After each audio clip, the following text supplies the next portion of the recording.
I feel like I always record in this jacket. It's my staying at home jacket. I think it's a good jacket.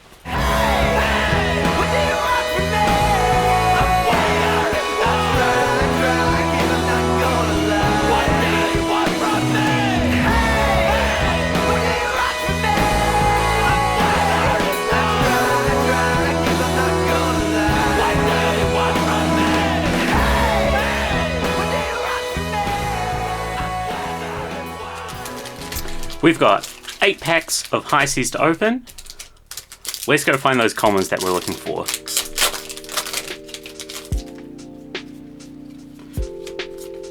There's quite a few reprints of Arcane Rising and Crucible of War arrows that I think are going to be quite useful for us. Ones like Sikkim Shot I think are going to be much more useful if we have to go into Marlin. We do have, I think, pretty much all the Sikkim Shots that we could possibly need from History Pack. Dry Powder Shot is really, really good. I've liked the idea of using Dry Powder Shot over Headshot because I prefer the idea of using it on a 0 cost turn. So if we are to find some Call in the Big Guns, you could use, say, a red Call in the Big Guns, +3, put that into your arsenal face up and shoot it for 8 off 2 cards without having to pitch, which I like the idea of that much more. Things that are going to tap allies or heroes also going to be very useful. A lot of people have been talking about Sinker. No, Line is the one that people like, I think. Yeah, this one just gives overpower, and I don't think that we're fussed about overpower, especially if we're Azalea and we're going for domination instead.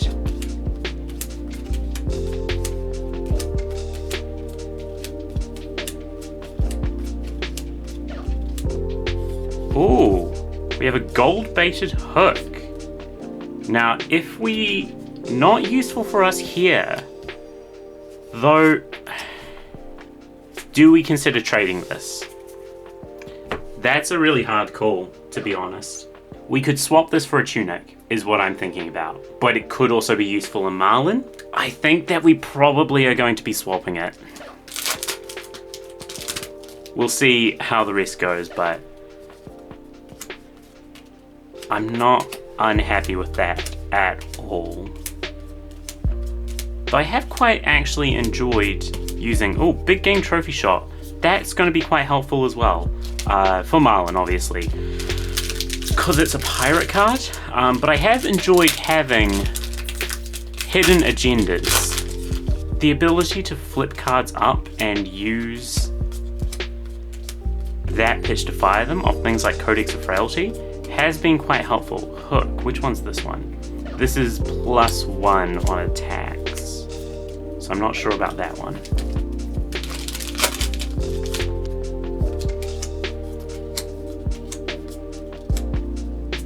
Headshot. Don't need that one if we are going to be swapping it. Hello, Scurv. Ooh, a Chart the High Seas. That's kind of helpful. I'm sure someone's going to be buying those. A lot of people playing Gravy. I was not that fussed about Gravy. I've been playing a lot of Puffin, which I've enjoyed a lot. I think Cogwork's Dovetail is quietly a secretly extremely broken card. Scouting Shot we can use to look at the top cards, but I don't think that we care that much about that at this point. We have better ways how to look at the top cards and ways how to rearrange them as well. There's a foil Call in the Big Guns, which is really, really good. I was worried that we weren't going to get any of these. Line is one that we are really after as well. That's go again on arrows. I don't think it matters too much here while we have Azalea, but in the future it could be useful.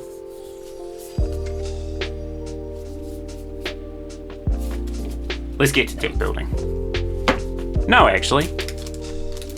Let's see what's in this gold pack. I opened a extended art Dead Threads at my pre-release from one of these. I traded that and got pretty much everything I needed for Puffin. So golden cog, that's going to be helpful.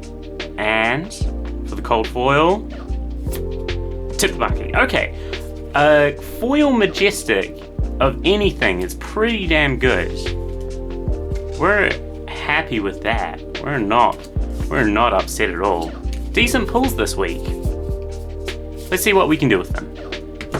So here's the deck profile. The equipment suite is very close to exactly where we want it. The only thing that we're missing at the moment is a bullseye braces. Now I've seen a lot of people use New Horizons really well in Azalea, just blind Azaleaing and knowing that you have that second spot to do stuff if it's a miss. That's not a bad idea, but at the moment, while we're still running point the tips, I don't think it's a good idea because that still has the potential to get locked in there. So we'll see possibly about doing that at a later point. I think it would be fair to be able to swap this headpiece for that because we're not going to be able to use them simultaneously or anything.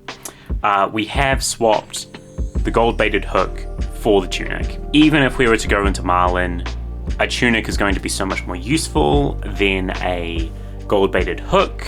Not that it's bad, it's really quite strong, but I think this is what we're going to need more. It's just like going to help us here, it's going to help us in the future, just much more important.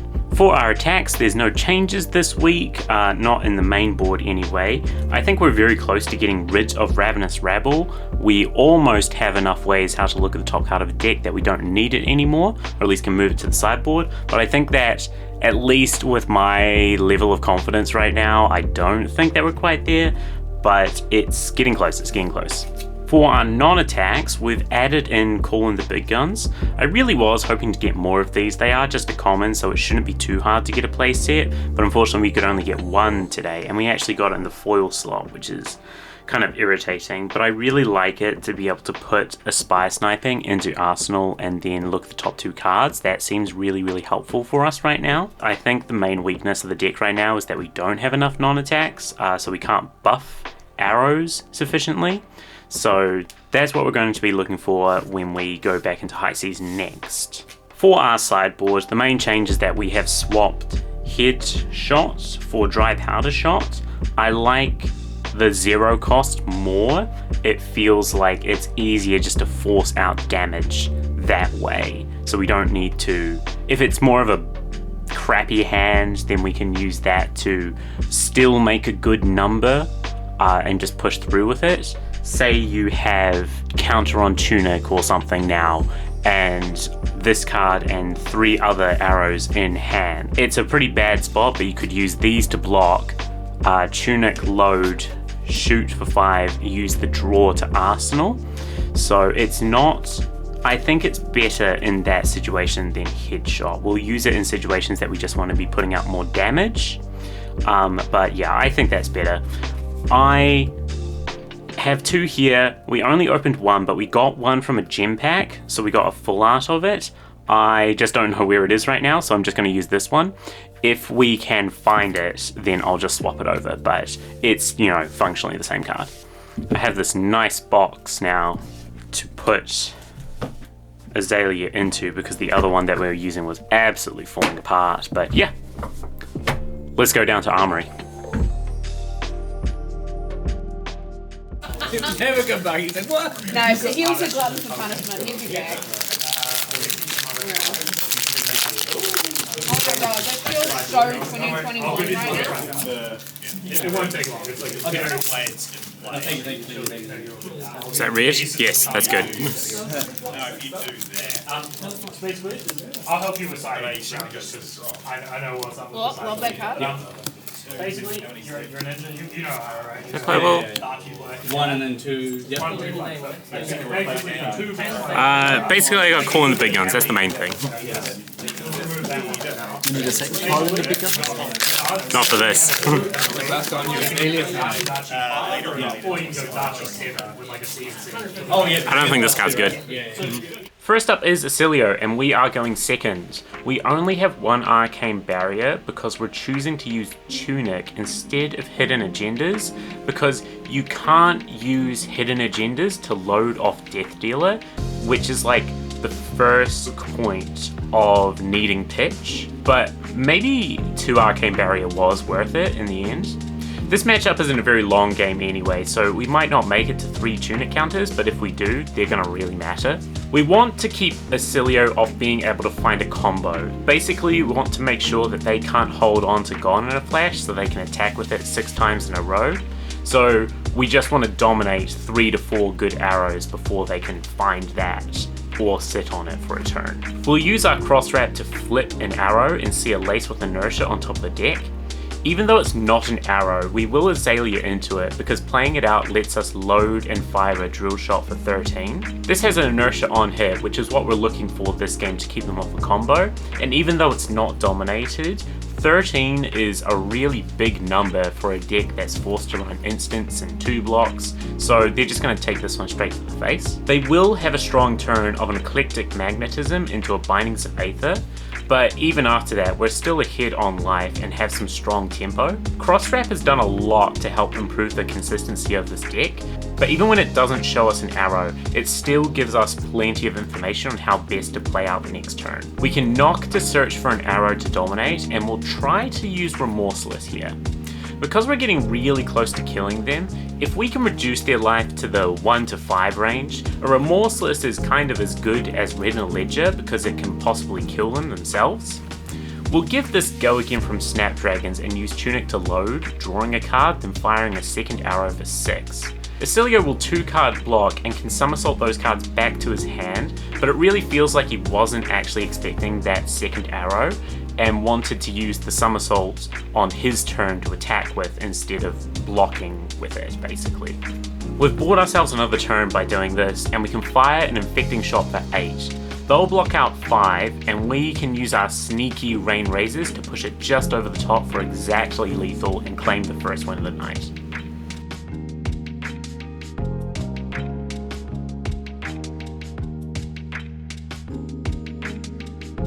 Second game of the night is against Puffin. I've been working on Puffin a whole bunch. I think she's just an incredibly fun hero to play, and I've talked with a bunch of the other Puffin players here, so I've got a bit of an inside knowledge on what this deck already is going to be like. The fact that they're playing Arcanite, Skullcap, and Fortress give away that this is not a boost style deck. Instead, they're just looking to get value out of cogs and pirate cards, which do give really good value, to be fair. They'll begin the game by playing a cog in the machine, creating 2 cogs, then playing Cogworks Workshop to add steam counters back to them. Puffin set herself up for 4 cogs next turn, so we need to try and disrupt whatever plans they might have in the works. Although we couldn't find an arrow to dominate, we can send this drill shot for 16. They'll take it, giving them a Frailty, Inertia, and us a Ponder, but it's not a turn ending on a hit, so they'll still be able to make use of those cogs this turn. They'll come back at us with Cogworks Dovetail with a Boom Grenade, but I found playing Puffin as Dovetail is quietly the best card in the whole deck, because I love making your opponent have to block around imaginary damage. We aren't in a position to block, however, so we'll take 13 damage total, followed by a Spitfire for 2. This is pretty rough, but it's not something we can't recover from.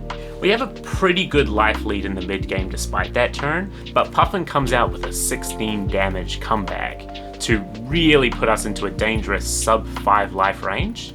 We'll fire a Bolton Shot for 9, but Golden Skywarden will block it out, galvanizing the counterless cogs and making just an absolute ton of gold, which is easily enough to carry them the rest of the game. We can use our arms to load a Sleep Dart and fire it, which can keep them off using that gold for another turn, but now the momentum's really shifted back against us. On the last turn of the game, we can shoot a Sedation Shot for 5. We'll use Snapdragons to give it go again and use our new Call in the Big Guns to load a Spire Sniping. This is the combo that I really wanted to open High Seas for because we can use it to Azalea into a dominated Drill Shot for 7, which is enough to close out the game for us, but this was a really close one. I love Puffin though, she's great.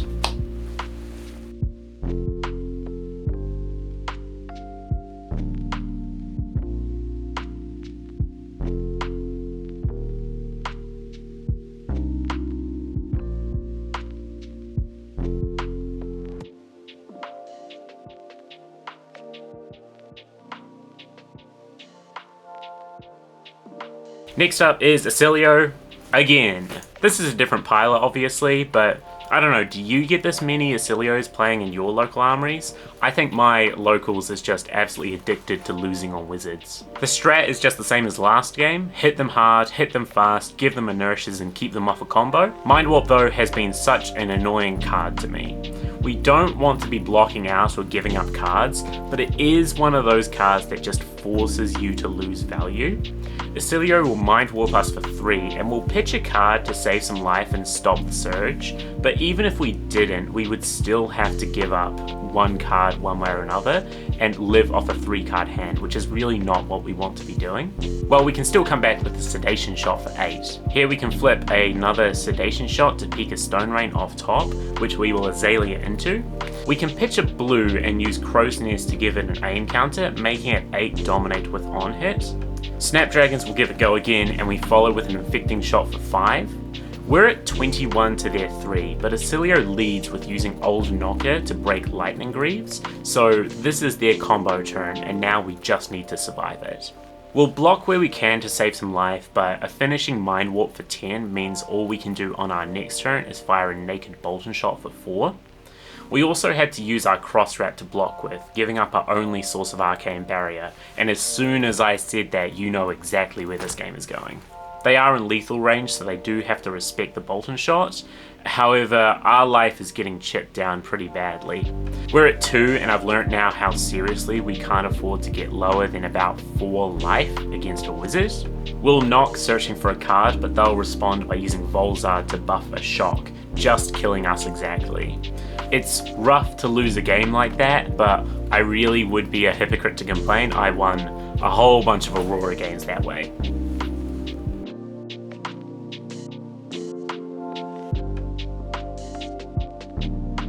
And the last game of the night is against Riptide.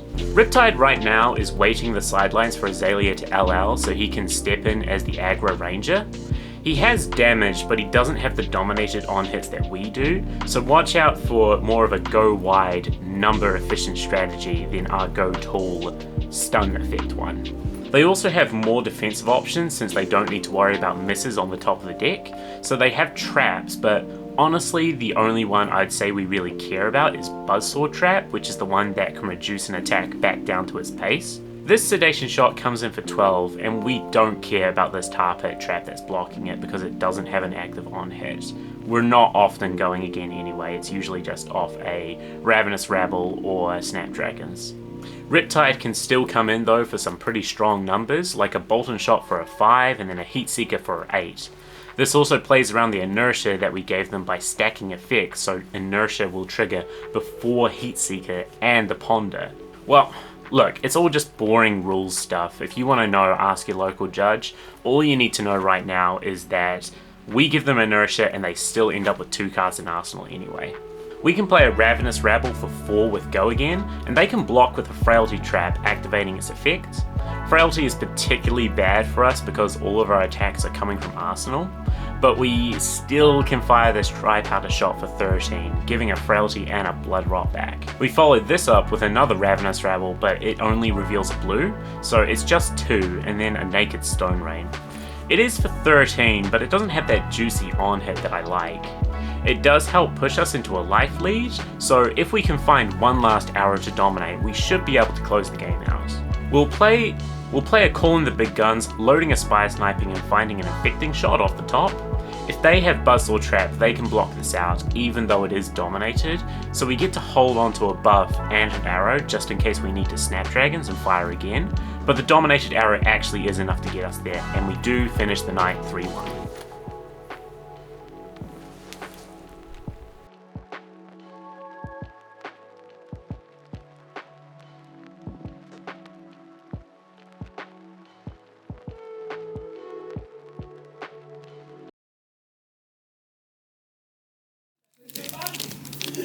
Yeah, but there was 24 other players, so like half the field gets it. Oh, thanks. That is your prize pack. Thank you. Is it upside down? It is upside down. If you pull, oh no, never mind. I don't want to interrupt you. It's fine. If you pull Whoops. the blue Go Again rare, the common one. That's in Hunted. Huh? Is it? Yes. I don't open my packs. They're for Ella to open. She has good luck. For what it's worth. Really, really good. Ooh. For what it's worth, it was the pack after mine. So Okay, well, I'll let you know when I get home. that's usually a good one. I will, yeah. Sunken project. Yeah, sunken treasure. Not useful now, but we might need to go into Marlin later, so... Marlin's cool. How'd you go? Who was trying to build FaB? What's that? That's hilarious. I'm still opening the second one. Yeah, you take 4. Everyone's so impatient, just because it's 10 PM. Yeah. I mean, technically it's illegal for me to go home now, so. Hey, that's on you. It's only illegal if they catch you. Hey, Copper Coast's good. Yeah, are you running 6? Yep. I feel like 6 is the right number. So it was a pretty good armory. It's a little bit late this week because of some technical issues, but you know, I bet they haven't missed much, right?